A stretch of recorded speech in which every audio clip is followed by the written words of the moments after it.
નમસ્કાર દર્શક મિત્રો, ગુજરાત 18 લાઈવમાં આપનું સ્વાગત છે। શિનોર તાલુકાના માંજરોલ મીંડોળ ગામના કેનાલ નજીકથી ગેરકાયદેસર ખુલ્લેઆમ વૃક્ષોનું કટિંગ કરતા પર્યાવરણ પ્રેમીઓમાં ભારે રોષ વ્યાપી જવા પામ્યો છે।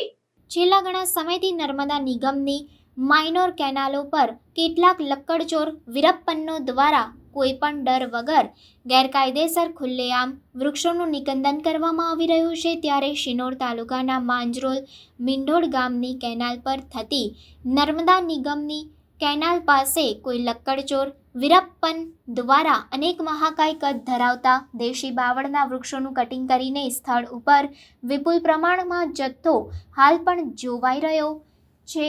અડધા લાકડા વહન કરીને લઈ જવામાં આવ્યા છે, જ્યારે કેટલાક લાકડા હજુ પણ સ્થળ પર પડેલા છે। ત્યારે સત્વરે જવાબદાર તંત્ર સ્થળ મુલાકાત કરીને ગેરકાયદેસર વૃક્ષ કટિંગ કરનાર લક્કડચોર વીરપ્પન સામે દંડનીય કાર્યવાહી કરવામાં આવે તેવી સ્થાનિક નાગરિક દ્વારા માંગ ઉઠવા પામી છે।